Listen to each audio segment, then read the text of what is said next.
올해 우리가 행복 코스를 한 번도 못했습니다. 좀 아쉬운데 그냥 이렇게 지나갈 것 같아요. 이제 내년을 기약해야 될 것 같은데, 작년에 행복 코스 한 중에 청년들이 한번 한 적이 있습니다. 청년 중에 그 한 명이 유서 쓰기에서 했던 말이 인상 깊은 것이 기억이 나는데, 그 청년의 이름은 전성구입니다. 어머님 아버님에게 유서를 남기는데 고맙습니다, 감사합니다. 나에게 최고의 유산, 신앙의 유산을 나에게 넘겨주어서 내가 그런 신앙을 갖게 되어졌고 그래서 천국 오게 됐습니다 라는 이런 가상 유언을 이렇게 발표하는 것을 봤습니다. 굉장히 인상 깊게 남았습니다. 여러분, 이렇게 좋은 믿음의 계승이 부모와 자녀로 이어지는 가정이 있는 반면에 그렇지 못한 가정도 적지 않게 많습니다. 부모들이 좋은 신앙을 가졌는데 자녀에게 계승되지 못해서 신앙의 맥이 끊겨 있는 그런 가정도 주변에 많이 있습니다. 가정뿐만이 아니라 교회도 마찬가지예요. 이렇게 연세 높으신 분들이 믿음 안에서 정말 진득하니 단순하게 고지식하게 하나님 말씀 앞에 순종하고 그냥 때로는 희생하면서까지 헌신하는 이런 모습들이 또 한 세대 한 세대 지나면서 좀 젊은 사람들에게 있어서는 좀 끈이 하나 끊어진 느낌으로서 이 모습이고, 그것이 또 하나 넘어서 청년들은 또 뭔가 더 흐트러져 있고, 또 아이들, 중고등부 아이들은 딴 데 관심이 더 많고, 점점점 이렇게 되다 보니까 어떤 교회는 아예 주일학교 자체가 없어진 교회도 있더라고요. 아이들 때 와가지고는 신앙이 다 이렇게 회파되어져서 신앙이 사라져버리게 되어지는, 이것이 지금 우리 시대의 모습입니다. 전부 다 걱정하고 있는. 왜 제가 이런 이야기를 하는가 하면, 오늘 성경도 모세가 다음 세대, 자신의 다음 세대를 향하여서 신앙의 계승을 위해서 유언처럼 지금 말하고 있는 내용인데, 하나님이 모세를 통하여서 이렇게 주시는 메시지입니다. 이것은 하나님이 주신 언약의 아주 중요한 말씀을 꼭 기억하라라는 거예요. 그러니까 이것은 지금 처음 하는 이야기가 아니고 이전에 시내산에서 이미 주었던 40년 전에 주었던 언약의 말씀인데, 이것을 또 다시 지금 다시 한번 갱신해서 이들에게 말하고 있는 것입니다. 내용은 똑같은 내용이에요. 그 언약의 내용이 바뀔 수는 없죠. 어제 다르고 오늘 다르고 이렇게 하지는 않으시는 하나님이기 때문에 내용은 똑같은데 대상이 달라졌습니다. 그때는 시내산 세대였고, 그래서 40년 동안 거의 다 죽었고, 이제는 가나안을 들어가게 되어질 신세대들입니다. 대상이 틀려졌고, 동시에 그들의 삶의 상황 자체도 틀려진, 이들은 광야의 상황이었고, 이제는 광야에서 정착을 해서 가나안에서 농경 사회로서 수고하고 그곳에 소출을 가지고 생활하는 그런 상황의 사람들입니다. 이런 사람들에게 새롭게 언약을 갱신해서 다시 한번 리바이벌 해줘야 될 필요가 있고, 신앙이 끊기지 않고 계속적으로 이어가게 하기 위하여서 지금 아주 다급한 마음으로 이렇게 하나님의 메시지를 가지고 모세가 이들에게 전달하고 있습니다. 시각적으로 보면 광야 때보다는 상황이 많이 좋아졌죠. 가나안이 고생 덜 할 수 있는 상황이죠. 그러나 그렇다고 해서 정말 이제는 안전지대에 들어선 것인가 라고 본다라면 그건 오해입니다. 상황적으로 시각적으로 표면적으로는 좀 좋아졌을는지 모르나 가나안 땅은 오히려 우상이 득실득실한 곳이기 때문에, 이방 신으로 가득한 곳이기 때문에 끊임없는 그곳에서 많은 영적 시험을 만나게 되어질 수밖에 없는, 육신적으로 광야에서 힘들었다면 영적으로 힘들 수밖에 없게 되어지는 곳이 가나안입니다. 여러분, 따라서 이들이 이렇게 신앙적으로 무장을 잘 하지 아니하면 쉽게 신앙이 무너질 수 있고 이방신에 동화되어질 수 있고 껍데기만 남게 되어진 신앙으로 전락되어질 수 있음을 직감한 거죠. 그래서 이렇게 꼭 하나님의 약속의 말씀을 다시 그들에게 이렇게 주지시켜주고 있는데, 오늘 우리들의 현상하고 다를 바 없습니다. 표면적으로는 우리가 이전보다는 훨씬 환경적으로 살기 좋게 되어진 환경이에요. 그러나 진짜 이전보다 살기 좋아졌습니까? 라고 묻는다라면 그때가 좋았어, 오히려 살기가 점점 더 힘들어 라고 이야기하는 사람들이 적지 않게 많아요. 신앙생활도 마찬가지입니다. 신앙생활 환경적으로는 이전보다 훨씬 좋죠. 번듯한 교회에다가 의자에다가 음향시설에다가 모든 환경적으로 에어컨과 난방의 시설 전부 다 훌륭하죠. 그런데 이전보다 신앙이 더 좋아졌습니까? 라고 묻는다라면 이전보다 신앙생활 하는 게 좀 더 미지근해졌고 신앙생활 하는 게 오히려 점점 힘들어지는 것 같아. 그래서 우리 다음 내 자식들이 신앙생활 잘할 수 있을까? 점점 어려워져 가고 있는데 온전하게 신앙의 자리에서 굳건하게 지킬 수 있을까? 걱정하는 사람들이 너무 많습니다.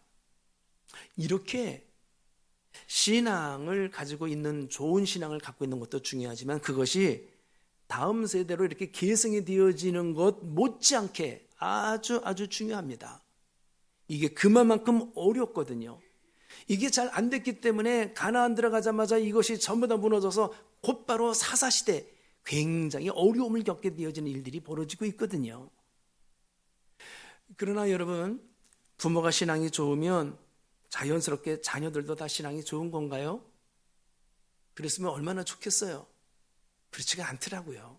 우리가 주변에서도 많이 보게 되어지는 것처럼 훌륭한 목사님 이후에 자녀들이 또 걸맞게 그런 신앙을 가지고 있다라고 보장할 수 없고, 오히려 그 반대의 경우가 얼마든지 많이 있습니다.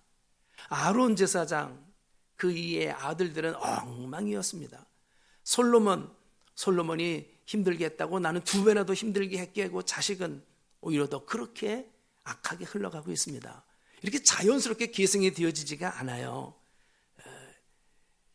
이런 모습 속에서 지금 이렇게 온전한 신앙의 계승을 위하여 주님이 간절한 마음을 가지고 모세를 통하여 메시지를 전하고 있습니다. 실제로 부모된 입장에서 보면 언제 자녀를 보고 대견할까, 여러 가지 모습을 보고 대견할 수도 있겠지만 정말 신앙적인 사람으로서 신앙적인 측면으로 볼 때에 내 자식이 나보다 신앙생활 잘하고 있으면 더 하나님에 대해서 풍성하고 하나님에 대해서 누구보다도 친밀한 관계를 맺고 있다라면 그것 때문에 굉장히 대견할 거예요.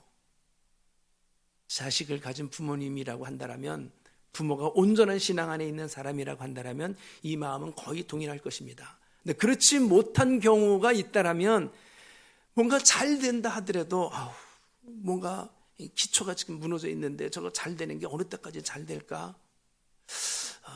기반이 지금 뭔가 허술한데 잘 되는 게 아닌데 뭔가 뻥 뚫린 느낌인데, 이런 마음에 뭔가가 허한 느낌이 있을 거란 말이죠.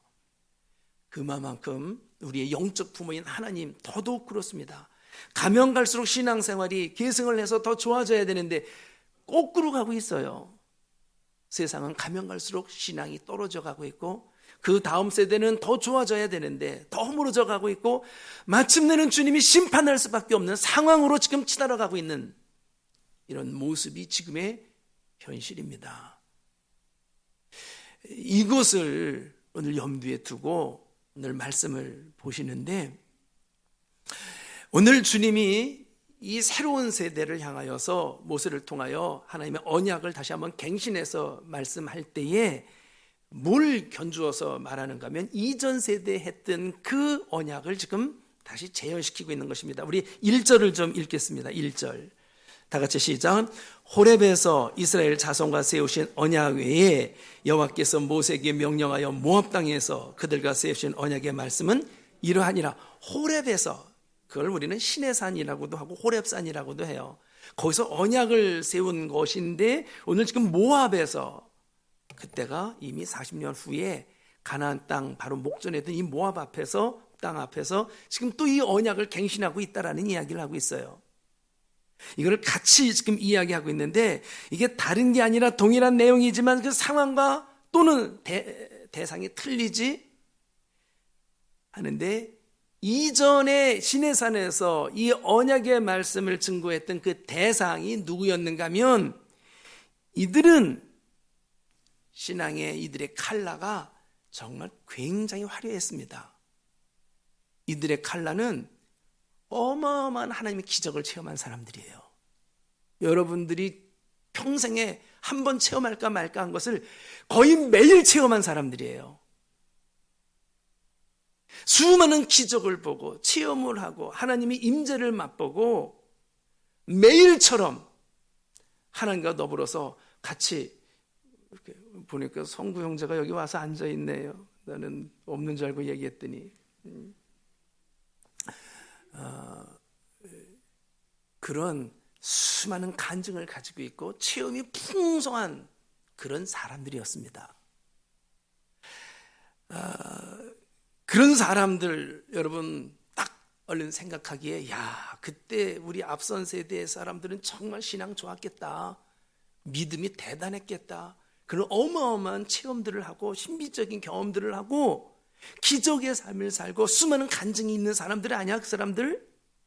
그러니까 얼마나 신앙이 좋겠어 라고 생각을 하고 염두에 예상을 했는데, 뚜껑을 열어보니 성경은 그렇게 말하고 있지 않더라고요. 여러분, 앞선 세대 시내산 시대의 사람들 신앙 생활 잘했나요? 그렇게 잘하지 못했죠? 믿음으로 말미암아 하나님 마음에 합한 모습으로 정말로 커다란 족적을 남긴 사람들로 성경이 기록되어 있나요? 그렇지 않더라고요. 왜 그렇게 수많은 기적을 맛보고 체험을 했는데, 신비적인 역사를 보고 하나님의 임재를 맛보고 수많은 간증이 있는데 왜 신앙이 그렇게 됐죠? 이유가 있더라고요. 무엇이 그 이유일까? 여러분, 오늘 본문을 한 군데 보겠습니다. 3절, 4절 읽겠습니다. 전 목소리로 시작. 곧 그 큰 시험과 이적과 큰 기사를 네 눈으로 보았느니라. 그러나 깨닫는 마음과 보는 눈과 듣는 귀는 오늘까지 여호와께서 너희에게 주지 아니하셨느니라. 이들의 이 어마어마한 기적과 체험과 간증과 임재를 맛보게 되어진 수많은 경험들이 다 신앙으로 이어지지를 않았더라고요. 그리고 난 다음에는 돌이켜 서서 또 원망하고 또 불평했더라고요. 그래서 진행이 되지 않고 제자름 하다가 아니 빠꾸 하다가 빙빙빙빙 돌다가 결국 턱걸이 하듯이 여기까지 40년 만에 오게 되어졌더라고요. 왜 이렇게 됐을까? 나에게 그런 체험과 그런 경험을 주었다라면 나는 그러지 않았을 텐데 라고 생각하기 쉬운데, 여러분, 모든 것이 자기가 말하는 것만큼 그렇게 쉽지는 않아요. 흔히 생각하기에 그런 사람들은 신앙생활 잘할 것이다라고 하는데, 수많은 체험과 간증이 있는 사람들이 신앙생활 잘하는 건 맞습니다. 그러나 꼭 그렇지만은 않다라는 것을 보여주고 있는 단적인 예예요. 그것이 그대로 신앙으로 이어진 사람이 있고 그렇지 못한 사람들도 이렇게 얼마든지 있단 말이죠. 여러분 아시다시피 이들의 모든 간증은 매일매일의 간증이에요. 매일매일 만나주지 아니하면, 하나님이 직접 먹여주지 아니하면 살 수가 없는 이런 체험을 누가 할 수 있었습니까? 홍해를 건너게 되어질 때 엄청난 기적을 통하여 건너게 되어지지를 않았는가? 여러분, 하나님에 의해서 적과 더불어 싸우게 되어질 때 손 하나 건드리지 아니하고도 그 전쟁에서 엄청난 거의 2배 이상 되는 거인과 싸우는데도 이기는 역사들을 본단 말이죠. 그것뿐입니까? 말 안 들었다가 지진이 일어나서 불이 나와가지고 직접 죽는 일들이 있는 것을 다 경험을 했어요, 눈으로. 이 정도쯤 되면 정말 믿음이 장성하게 자라야 되고 하나님의 마음에 합한 사람이 되어져야 되는데 그렇지를 못했단 말이에요. 그 이유가 뭘까 하고 보니까 바로 오늘 여기서 지금 이야기하는 바가 저들에게 많은 체험과 기적은 있었고 신비적인 역사를 맛보고 임재도 경험하고 간증도 있었지만 문제는 깨닫지를 못했다라는 거예요. 이곳에 베풀어 주신 이의 마음을 제대로 헤아리지를 못하게 되어진 것, 바로 이것이죠. 너무나 안타까워요. 그냥 어떤 의미에서 이들은 계속적으로 하나님이 열어주어서 데리고 나오고 이기게 해서 한 걸음 갖게 하고 먹여주어서 또 그늘 헤껴주어서 안전하게 보호해주고 모든 부분들이 하나님이 먹여줘 입혀줘 이끌어가 보호해줘서 다 깃발로 한 걸음 한 걸음 이끌어간 사람들이에요. 전부 다가 간증의 삶으로 여기까지 왔어요. 기적의 삶으로 여기까지 왔어요. 하나님이 보여준 깃발 보고 쫓아온 사람들이에요. 그런데 문제는 깃발을 보고 주신 것에 대한 떡을 먹고는 왔지만 주신 이를 잘 몰랐어요. 떡은 먹고 깃발은 보고 쫓아왔지만 그 마음을 제대로 헤아리지를 못했어요. 깨닫지 못하는 거. 이거를 주신 이를 제대로 보지 못하고 깃발만 본 거. 간증이 있고 체험은 있어서 병에도 낫고 풍성함을 경험은 했지만 나로 하여금 병을 낫게 해주신 이의 뜻, 그 마음과 왜 낫게 해주신지를 몰라요. 전혀 깨닫지를 못하고 있어요. 왜 오늘은 깃발 안 줍니까? 왜 오늘은 나에게 먹을 거 안 줍니까? 그것만 가지고 원망을 해요. 그러니까 제자리 걸음이에요. 여러분, 아무리 이 좋은 경험을 했다 하더라도 그것을 제대로 깨닫지 못하고 나에게 왜 이런 좋은 일이 일어났지? 그것에 대한 온전한 깨달음이 없으면 그거는 아주 원시적인 삶을 사는 것입니다. 좀 더 심하게 얘기하면 짐승의 삶입니다. 여러분, 짐승은 여러분 보시죠. 쥐덫 하나 놓으면 덜컹 걸려가지고 그의 운명은 이제 사라지는 거예요. 그러면 다 보고 이렇게 되면 큰일 나는구나, 잠시 잠깐 있다가 망하는구나, 그걸 깨달으면 그 다음부터 그런 일은 없을 터인데 계속적으로 그 일은 벌어져요. 아무리 체험이 많다 하더라도 그것이 깨달음으로 자기의 삶에 그대로 연결시키지 못하면 똑같은 운명을 고하는 일들은 벌어지게 마련이에요. 나방 불 속에 들어가서 죽는데도 다음에는 절대로 그렇게 하면 안 되지, 그런 깨달음이 없습니다. 또 들어가서 또 죽어요. 짐승들은 그렇습니다. 깨닫지 못하는 짐승 같아서 그래요. 이스라엘 백성이 수없이 많은 기적을 통하여서 하나님을 만나고 그분의 뜻과 의도를 깨달아야 되는데 이게 없으니까 끊임없이 반복이 되어져 갔습니다. 돌아서서 또 원망하고, 무리바와 맞사라는 말로 40년을 갖다가 정의 내릴 수 있는데 원망과 불평이에요. 주셨는데도 불구하고 여전히 원망과 불평이에요.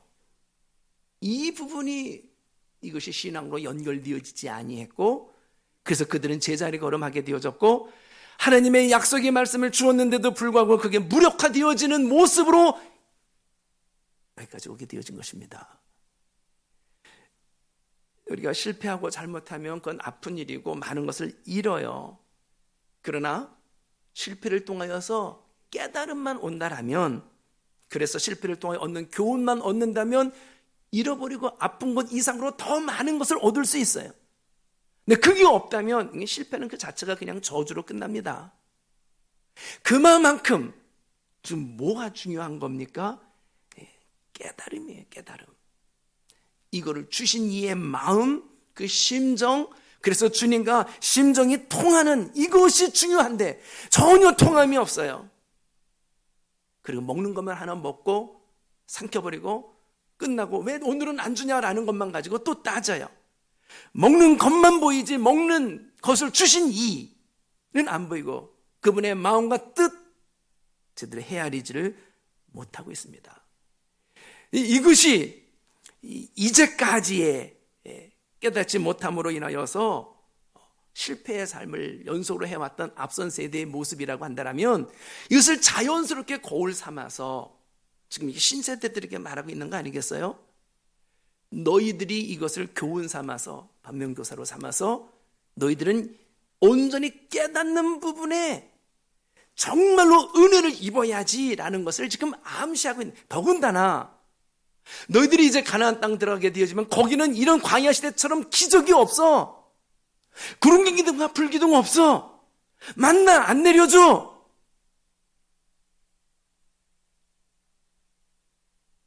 이전 세대보다 너희들의 삶은 그렇게 간단하게 모든 것들이 보이고 깃발 가운데 쫓아가기만 하는 그런 상황이 아니야. 오직 하나님이 주신 이 약속의 말씀 그거 붙잡고 그것을 가지고 들어가야 되고 싸워야 되고 그것 가지고 너희들의 신앙을 지켜야 돼. 그 절박한 마음으로 이것을 강조하고 있는 거죠. 여러분, 우리들의 마음속에 얼른 생각하는 것은 하나님 나에게 이런 걸 체험시켜주면, 이런 것들을 나에게 맛보게 해주면, 이런 기적을 해주면 이런 것만 하면 여한이 없을 것 같은 그런 마음들이 있어요. 그런데 그 모든 부분들에 대한 것을 여기 앞선 세대처럼, 시내산 세대처럼 똑같이 그런 마음만 가지고 매일처럼 먹을 거 달라라는 거에만 못 걸었거든요. 먹을 거 주면 먹고 난 다음에 끝이에요. 그걸로 단회적으로 끝나는 거예요. 또 내일 되면 먹을 거 주세요라는 걸로만 이렇게 끝나는 거예요. 이런 식으로만 우리의 신앙생활을 연명해 가게 되어진다라면 이런 모습으로 전락되어질 수도 있다. 오히려 주님이 이런 말 하신 거 기억합니까? 너희가 본고로 믿느냐? 누구 유다에게 주님이 한 이야기예요. 보지 못하고 믿는 자들은 더 복되도다. 이거 기억하십니까?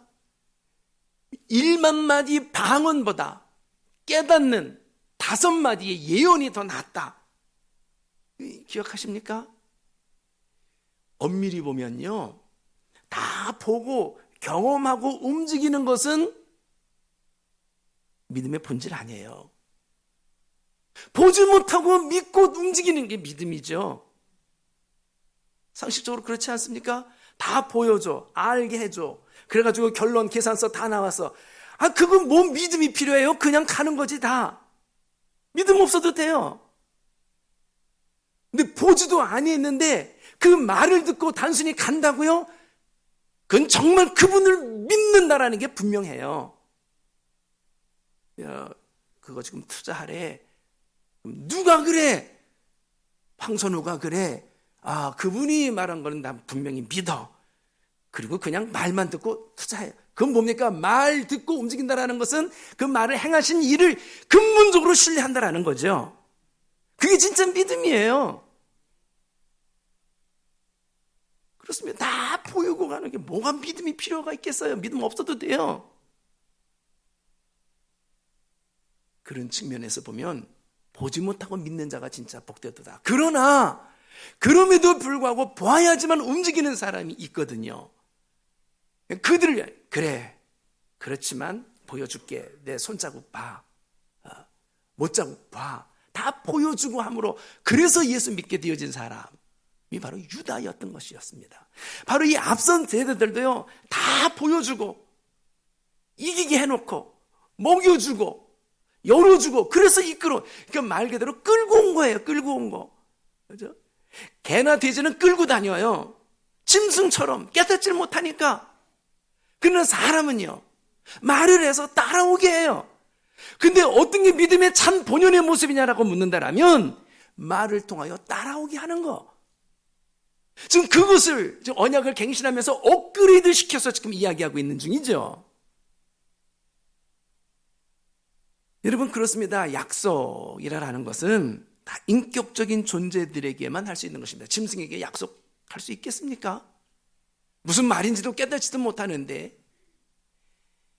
지극히 수준 있는 사람들, 인격적인 존재들에게 있어서의 소통의 방법이 말, 약속 이런 거예요. 그리고 거기에 상호 신뢰, 믿음이 바탕이 되어질 때 그 말을 듣고 따르고 반응하는 것들이 이게 믿음이란 말이에요. 믿음의 참모습에 대한 하나님의 의도를 지금 일깨워주고 있는 것이죠. 끌고 와서 하는 그런 거 말고 참 믿음으로 인하여 너희들의 삶을 펼쳐야 된다라는 것을 다시 시내산에서 언약을 갱신하면서 이들에게 이렇게 알아주겠습니다. 이런 이야기를 하다 보니까 그러면 체험, 또 수많은 하나님의 기적들, 또 수많은 간증들, 이런 거는 그렇게 그럼 값어치 없는 겁니까? 목사님은 그거 그렇게 과소평가하는 것 같으네요? 라고 이렇게 질문할 수도 있어요. 또 아니 그러면 그런 체험 없는 사람이 믿음이 더 좋은 겁니까? 지금 제가 그걸 이야기하는 게 아니죠. 만약에 둘 중에 하나, 너 체험 없는 신앙의 삶을 살래? 체험 풍성한 신앙의 삶을 살래라고 묻는다면 저 어떤 거를 선호할 것 같아요?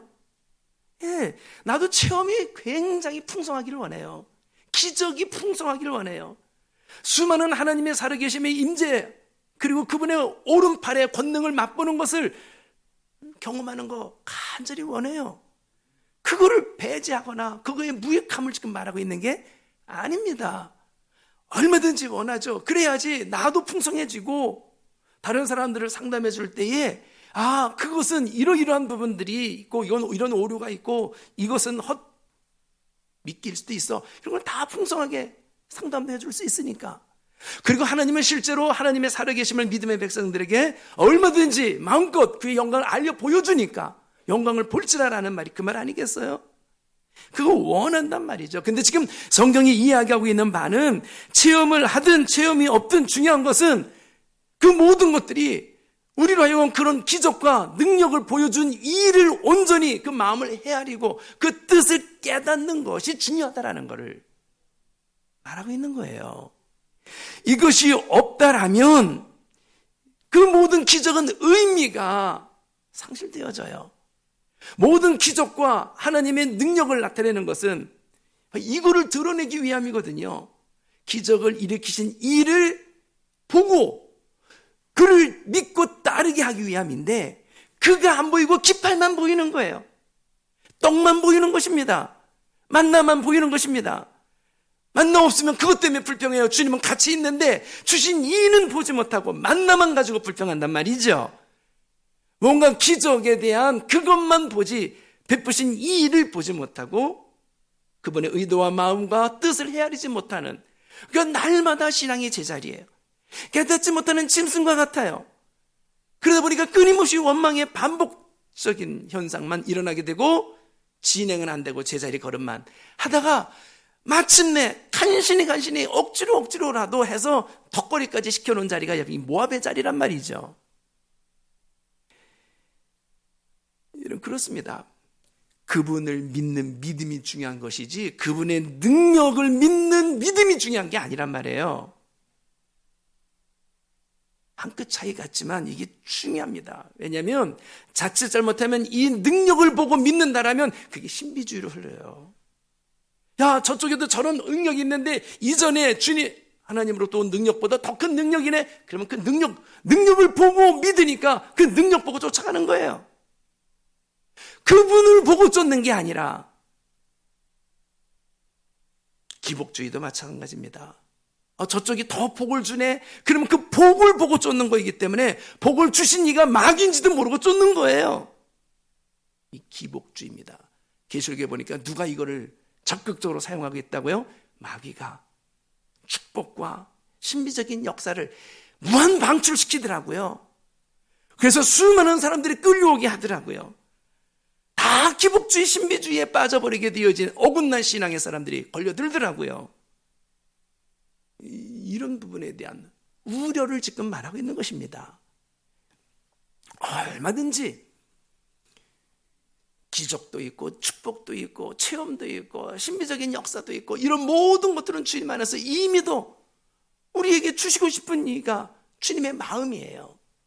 실제로 기적을 보고 따르지 않고 주님의 말씀을 듣고 그분의 말을 따라 순종하게 되어지면 기적을 보고 쫓지 아니했는데 기적이 그분을 쫓는 동안에 따라오게 되어지는 역사가 있는 거, 여러분 믿으십니까? 성경의 수많은 기적의 역사는요, 순종함으로 따라오는 기적이었지, 돌고 나니까 무너지는 기적의 역사가 나타난 것이지, 여러분 이들처럼 이렇게 기적만 보고 쫓아오는 모습으로서만 이루어가는 것은 지속적이지가 않았어요. 단회적이지. 거기에만 온통 한눈이 팔리게 되어지면 이렇게 신앙이 왜곡되어질 수 있다는 것입니다. 얼마든지 주님을 쫓는 자들에게 있어서는 기적은 따라오는 것이지, 기적을 쫓고 그곳에 나의 신앙의 모든 타겟을 잡고 쫓아가다 보면 엉뚱한 길로 간다. 그러니까 가나안이 아니라 엉뚱한 길로 계속 배회하다가 40년을 배회한 거 아니겠어요? 지금 이 기적에 대한 부분보다 하나님의 언약의 약속의 말씀에 대해서 분명하고 온전하게 초점을 잡아야 될 부분을 말하고 있는 것입니다. 자, 이 차이를 단적으로 보여주는 것이 있어요. 애굽에서 나오게 되어질 때에 커다란 바다가 맞물러 있었습니다. 홍해가. 가나안 들어가기 전에는 또 뭐가? 요단강이. 자, 이 세대들 한번 볼까요? 주님이 이걸 어떻게 했어요? 다 이미 열어주고 맨 땅을 보고 건너게 해줬어요. 기적을 보고. 여기 요단강은요, 기적을 먼저 보여주고 건넜나요? 아니죠. 들어가 라는 말에 순종했더니 어떤 일이 벌어졌습니까? 기적이 일어났죠. 바로 이 차이입니다. 이 차이입니다. 여러분과 저 하나님 안에서 하나님이 살아계신 분이 분명하기 때문에 얼마든지 하나님의 살아계심에 대한 생생한 역사를 우리들 가운데 능력으로, 때로는 치료로, 때로는 회복으로 얼마든지 우리들에게 필요를 따라서 공급해주는 기적을 맛볼 수 있어요. 그런데 언제 그의 말씀에 따라서 순종해 가게 되어질 때에 왜 그런 이적이 나타나지 않습니까? 순종해 가지 아니하니까. 그쪽에 우리가 초점을 맞춰야 될 필요가 있죠. 이 앞선 시내산 세대와는 달리 가나안 세대로 들어가게 되어지는 모압 평지에서 이에 말씀하신 이의 의도를 헤아리는 여러분과 저가 되길 주의 이름으로 축원합니다. 그런데 이제 문제는 모압이나 시내산에서 하나님이 주시는 이 언약의 핵심이 뭐냐, 내용이 뭐냐라는 부분이에요. 그 핵심은 바로 이 말씀 속에서 묶어놨습니다. 우리 6절을 넘어서 13절 한 절만 보겠습니다. 13절로 대신하겠습니다. 같이 한 목소리로 시작. 여호와께서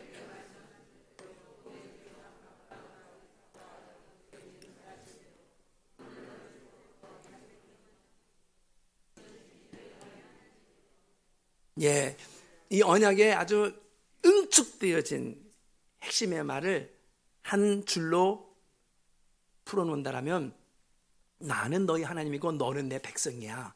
이거 확실하게 내가 너희들에게 언약하니 가슴에다 꼭 품고 있으라라는 거예요. 이게 지금 모압 평지에서 언약을 갱신하면서 하는 말씀인데, 시내산에서도 이 이야기를 했나요? 했습니다. 그래도 좀 찾아보겠습니다. 출애굽기 19장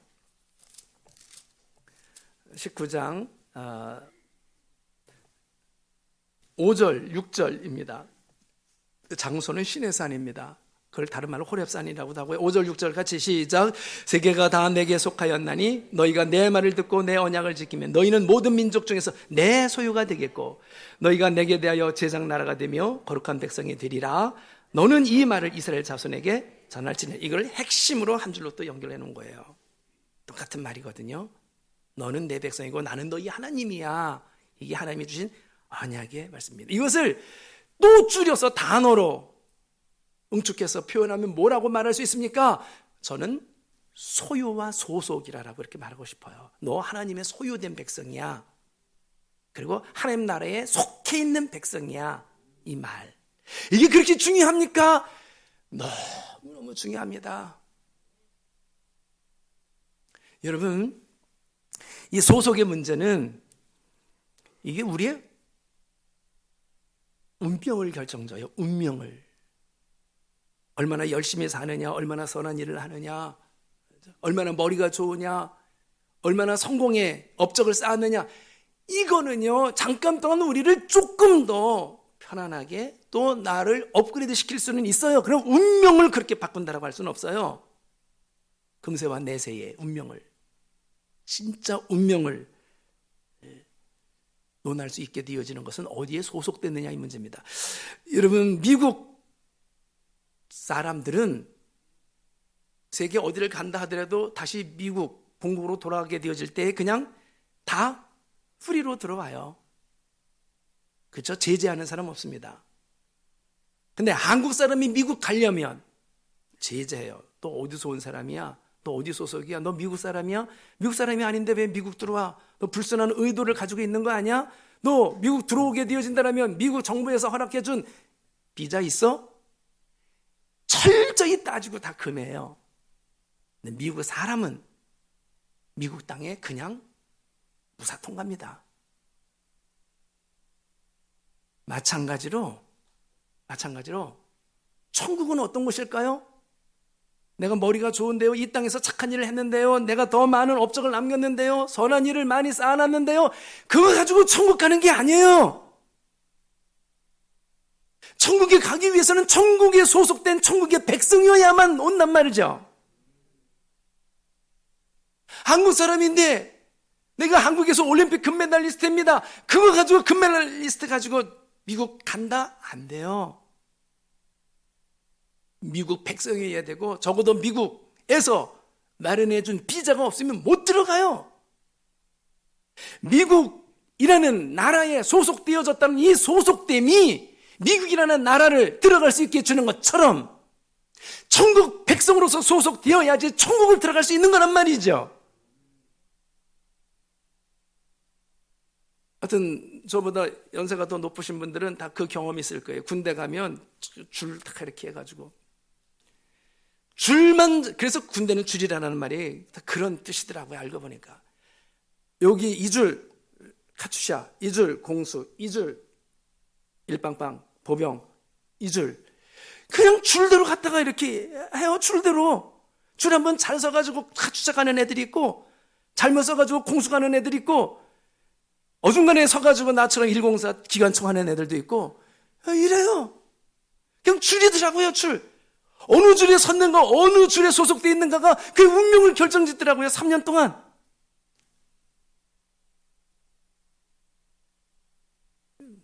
제가 많이 쓰는, 왜냐하면 이게 너무 중요한 부분이니까, 이걸 언약으로 계속 강조하고 있는 거니까 많이 쓰는 비유 중에 하나가 제가 중력, 무중력을 많이 비유로 이야기했을 거예요. 지구 안에 있다면 지구 안에 있는 사람들에게 있어서 끼치는 법이 하나 있습니다. 그게 뭔가 하면 중력이라는 법의 영향을 받아 살아갈 수밖에 없어요. 근데 지구라는 곳에 소속되지 않고 더 우주 공간으로, 지구 바깥으로 소속되어 있다면 거기는 그에게 해당되어지는 법이 틀려요. 어떤 법? 무중력이라는 법이. 어디에 소속됐느냐에 따라. 그래서 이거 이렇게 던지면 떨어지는 것은 무슨 법칙이에요? 중력의 법칙. 세상 어디를 가서 던지면 다 떨어져요. 왜? 세상 어디든지 지구 안에 있는 한은 중력의 법이 작동되니까. 근데 세상 바깥을 떠나서 우주 공간으로 가면 이거 던지면 떨어지나요? 같이 날아가요. 춤을 춰요. 적으로. 왜? 거기는 무중력 상태이기 때문에. 안에는 중력의 법칙이, 자, 바깥에는 무중력의 법칙이 작동이 되어집니다. 무슨 이야기 하려고 그러는지 눈치채셨어요? 여러분, 그리스도 안에 있는 자에게는 우리를 다스리는 법이 그리스도 바깥에 있는 자하고 달라요. 우리에게는 어떤 법이? 생명의 성령의 법이. 저쪽에는 죄와 사망의 법이. 그리스도 안에 있는 자에게는 결코 정죄함이 없나니 이는 생명의 성령의 법이 죄와 사망의 법에서 너희를 해방시키셨느니라. 내가 천국 가게 되어지는 것은 분명히 죄를 졌는데, 죄를 지면 반드시 법에 따라서 벌을 받아야 되는데 천국을 간대. 이게 웬일인가? 그리스도 안에 있는 자에게는 그 법이 어울리는 게 아니거든요. 내 안에는 생명과 성령의 법이, 여러분, 여러분의 자녀하고 도둑놈하고 똑같이 내 주머니에 있는 돈을 훔쳐갔어요. 자녀를 대하는 법과 도둑놈을 대하는 법이 똑같아요? 내 자식은 훔쳐갔어도 그냥 몇 대 때리거나 아니면 훈계주거나 아니면 용돈이 부족하니 하나 더 얹혀주거나 그냥 그렇게 다스리죠? 그러면 도둑놈이 오면 하나 더 줄게 그렇게 하시나요? 신고해가지고 가서 벌 받게 하잖아요. 똑같이 잘못했는데 내가 그들을 대하는 법이 달라요. 너는 내 자녀, 나는 너희 하나님이야. 내 자녀를 대하는 거하고 내 자녀를 아닌 자를 대하는 거하고는 다르단 말이죠. 그리스도 안에 있느냐, 그리스도 바깥에 있느냐, 어디에 소속되어 있느냐가 이렇게 중요하단 말이죠.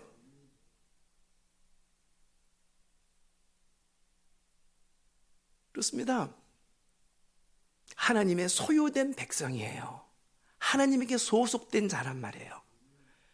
그렇다면 이것은 우리들에게 있어서 하나님의 소유가 된 존재로서의 호칭을 준다는 것은 최대의 축복이자 영광스러운 칭호입니다. 이걸 지금 기억하고 있어. 너는 내 백성이야. 나는 너희 하나님이야. 너는 내 소유야. 내 소속된 자야. 그러면 내가 책임져. 내가 보장해. 심판으로부터도 마귀가 왜 너를 건드리지 못하는데, 너는 내 소유니까. 너 배후에 내가 있으니까. 내 것은 내가 책임지거든요. 이것을 끊임없이 강조해서 가슴에다가 마음에다가 골수에다가 뼛속에다가 심어놓게 하는 겁니다. 왜? 어디를 가서 무엇을 하든지 간에 이 정체성만 분명히 안다라면 당당할 수 있거든요. 마귀가 덤벼도 끄떡하지 않을 수 있거든요. 어려움이 온다 하더라도 주님이 책임질 것을 우리가 알기 때문에 아무리 흩어져 있다 하더라도 주님이 천국에 대해서 우리들을 향하여 천국 백성으로서 당연히 문을 열어줄 것을 알고 있기 때문에 이렇게 이게 소속과 소유된 이 자아의식이 얼마나 소중한 거죠. 이것을 신약성경에서 베드로 사도도 똑같이 또 인용을 했습니다. 너희는 왕 같은 제사장이야. 너희들이 주님과 더불어서 세자 저하야. 거룩한 백성이야. 소유된 백성이야. 하나님의 소유된 백성이야. 우리에 대한 정체성을 베드로 사도를 통하여 또 한 번 일깨워주게, 또 언약의 갱신과 같은. 여러분, 그렇습니다. 하나님의 언약은 똑같은 내용이지만 계속 갱신되어져야 돼요. 왜? 세대가 틀리고 대상이 틀리니까.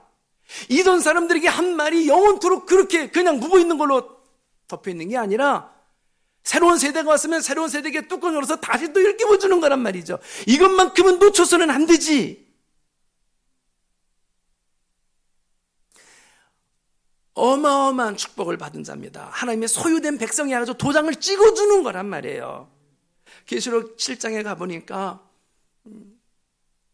환란의 역사가 나타나는데 잠깐 스톱시키고 주님이 먼저 작업하는 게 있죠. 뭐 하는 작업? 도장 찍어주는 작업. 누구에게? 하나님의 소유된 백성들에게 도장 찍어주고, 그리고 나서 이들은 건드리면 안 돼. 나머지만 건드려. 그게 누굽니까? 하나님의 소유된 백성. 소유라는 것은 도장을 찍어서 이건 내 거야 라고 하는 뜻과 똑같은 거거든요. 그것이 계시록까지 이어져 가고 있습니다. 여러분, 그렇습니다. 세상에 아무리 코로나가 있고 뭐가 있고 지옥의 심판이 있다 하더라도 하나님의 소유된 백성이라고 하는 이 라벨 하나 들고 가면 아무도 우리를 건드릴 수 없어요. 내 백성이야. 내가 오라고 그랬어. 누가 건드려? 문 열어줘. 문들아 열릴지어다. 이게 누구를 향하여? 믿음의 백성들을 향하여. 이거는 잊어서는 안 될, 가나안 땅 들어가서 우글거리게 되어지는 우상들과 수많은 미혹하는 일들이 벌어진다. 그럼에도 불구하고 그것을 이길 수 있는 것은 뭔지 알아? 너의 정체성이야. 어떤 정체성? 너가 하나님의 소유된 백성이야. 하나님은 모두의 하나님이 아니라 너의 하나님이야. 하나님이 너의 인생 보장해. 거기에 기죽지 말어. 거기에 찌질하게 그것에 대해서 이리저리 귀 기울일 필요 없어. 오직 하나님만 바라보고 움직여. 당당하게. 그것을 위하여 언약을 다시 갱신해서 또 심어주고 또 심어주고 또 심어주는 거예요. 그렇습니다. 신약성경 특별히 서신서는 거의 주어처럼 접두사처럼 붙어다니는 게 뭔지 아세요? 그리스도 예수 안에서 신실한 종 나 사도 바울은 소개할 때도 그렇고 그리스도 안에 있는 자에게 편지하노라.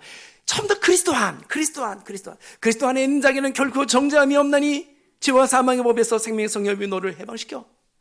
그리스도 안 소속에 대한 부분을 그렇게 강조하고 있어요. 너 그리스도 안에 있는 자야. 소속이 그리스도에게 있는 자야. 너 하나님의 소유된 백성이야. 하나님이 책임져. 여러분, 이게 얼마나 어마어마한 축복입니까? 얼마나 어마어마한 기적을 안고 있는 것입니까? 거기다가 떡 하나 먹는 만나하고 비교할 수 없는 기적의 모습으로서 나의 신분이 이렇게 하나님 앞에서 호칭받게 되어진 존재가 됐단 말이에요. 그래서 여러분, 이 소속이라는 부분이 나 알아서 나 예수 믿을게요. 아니에요. 교회 안에 소속을 시켜줘요. 주님이 몸의 한 지체로서 이렇게 교회에 소속되지 아니하고 내가 신앙생활 잘할게, 그런 방식으로 하나님이 그의 믿음의 삶을 이끄시지를 않아요. 내 교회를 세우리니 음부의 세력이 해치지 못하도록. 내 교회는 주님이 음부의 세력부터 지켜주지 내 교회에 소속되지 아니하면 안 된단 말이에요. 교회 안에 왔어도 마찬가지입니다. 교회 안에 왔어도 요즘은 소속을 안 하려고 해요. 교회는 다녀서 예배는 한번 드리려고 한다 하더라도 등록도 안 하고. 그런데 내가 여전도에도 등록하고 사랑방에도 등록하고 봉사에도 하나 등록하고 여기 소속 되면요 프리해질 수가 없어요. 여기에 매여 있기 때문에. 사단이 훔쳐갈 수가 없어요. 삼겹줄로 이렇게 매여져 있기 때문에.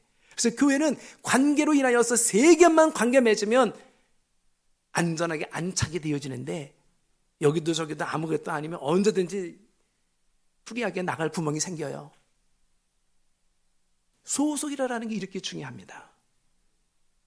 하나님의 소유된 백성으로서 정체성을 잊지 말어. 이것이 너의 모든 삶, 어떤 처지, 어떤 상황 앞에서도 기죽지 않냐고 당당하게 하나님의 보증 속에서 살아가게 되어지는 기적의 삶이 연출될 거야. 이거를 갖다가 또 강조하는 거예요. 오늘 우리들에게도 또 한 번 강조하고 있는 것입니다. 내가 힘들 때마다 하나님도 나를 버렸나? 버리기는 너는 내 소유된 나의 소속된 자야. 너가 나를 버리는 적은 있어도 난 너 버리지 않지. 이 말씀으로 나 자신에 대한 허튼 생각을 쫓아내야 돼요. 그러면 내 운명은 지금 망하고 있는, 안 망해. 망하는 것 같지만 내가 보장해. 이것이 우리를 그럼 또다시 소망을 갖게 해주시는 거고요. 그래서 주님의 뜻을 따라서 한번 발을 내어 디뎌보니까 사막에서 샘물이 올라오게 되어지는 기적이 또 정말 연출하는 걸, 정말 나 하나님의 소유된 백성으로서 하나님이 보장해 준다라는 그 말이 내 가운데서 현실로 이루어지네. 이것을 경험하게 된단 말이죠. 그 기초가 뭡니까? 이 언약의 말씀이에요. 나는 너희 하나님이야. 너는 내 백성이야. 너희 이 소속감과 하나님의 소유된 백성으로서 이 정체성 잊지 말어. 아무리 험난하다 할지라도 그들이 세냐, 너를 품고 있는 내가 세냐, 안악자손이 있다 하더라도 그들이 너희보다는 힘이 세지만 너를 품고 있는 나보다 힘이 세냐? 너는 내 소유된 자인데 내 소유물을 해치는데 내가 가만히 있겠냐? 나의 소속되어 있는 모든 것은 곧 너가 나야. 내가 나서마. 이거를 강조하고 있는 거란 말이죠. 여러분, 다른 거는 다 잊어도 시내산에서 언약해 준 걸 또 모압 평지에서 또 언약해 주고 또 베드로가 언약해 주고, 이 말씀, 이 한 줄로 너는 내 백성이야. 나는 너희 하나님이고. 잊어버릴까 봐 한번 했으면 좋겠어요. 잊어버릴까 봐. 너는 나의 백성 쫓아하시라고 지금 하고 있습니다. 너는 나의 백성, 나는 너희 하나님이야. 이 약속의 말씀을 가슴에 새기고 하나님을 신뢰하고 그의 뜻을 따라서 움직이면 말할 수 없는 형통함과 축복이 아무리 내 앞에 장막이 있고 안악자손이 있고 이단사슬이 우글거리고 있다 할지라도 그 주님과 더불어 함께 걷게 되어진다라면 얼마든지 거기가 우글거리게 되어지는 이단의 소굴이라 할지라도 앞이 보이지 않는 황량한 벌판이라 할지라도 광야 생활 그 한복판을 뚫고 여기까지 이끌어주신 이의 모습처럼 이 위의 삶은 보장되어진 인생이 되어질 것을 지금 약속하고 있습니다. 여러분, 많은 체험이 있으시기를 원합니다. 그러나 그 체험에만 알맹이 빼먹지 마시고 체험을 주신 이의 마음과 심정을 헤아리십시오. 사도가 아니죠. 하나님이 구약에 아주 훌륭한 사람 가운데 다윗을 향하여 내 마음에 합한 자라고 그랬습니다. 많은 사람들이 여러분에게 뭔가 빵을 주고 떡을 주고 연필을 줄 수 있을는지는 몰라요. 근데 여러분의 마음을 통하는 사람은 그렇게 많지가 않아요. 하나님도 하나님 앞에 떡 하나 받기를 원하는 사람은 많고 연필 하나 받기를 원하는 사람은 많은데 하나님과 마음이 통하는 사람으로서 하나님 앞에 나서는 사람은 그렇게 많지가 않아요. 그 마음을 헤아리고 그 뜻을 살피고 하나님과 깨닫는 마음으로 연결되어지는 이들을 지금 주님은 찾고 있어요. 한나가 심령으로 하나님과 통했다는 것처럼 다윗이 내 마음에 정말로 합한 자다라고 했던 것처럼 하나님과 마음이 통하는 자, 심령을 헤아리는 자, 그 사람이 바로 우리 주영강교회 교인들이 되어질 주의 이름으로 축원합니다. 그렇다면 저는 통째로 이스라엘이라는 나라를 다윗에게 맡겼던 것처럼 다윗의 열쇠를 가지신 이에게 온 세계를 다 맡겼던 것처럼 왜 마음이 통하는데 한나에게 막혔던 태를 완전히 열어서 자식을 넘겨주는 것처럼 여러분에게 천국 열쇠는 물론이거니와 모든 삶에 얽혀붙게 되어진 모든 엉겨붙음을 다 실마리를 풀어나가는 역사가 일어나게 되어지고 그것이야말로 진짜 하나님의 영광과 임재를 체험하는 수많은 간증들이 연출되어지는 하나의 수순이 아닐까 싶습니다. 주영강교회에 속해 있는 여러분, 시내산 세대를 뛰어넘어서 모압 세대와 같은 우리에게 주시는 이 약속의 말씀 꼭 붙잡고 세상 어디를 가든지 당당하고 찌질하지 아니하게 주의 뜻을 보란듯이 순종해 나아가는 정말로 결기 있는 하나님의 백성들이 다 되어지는 축복의 역사가 있기를 주의 이름으로 간절히 축원하겠습니다.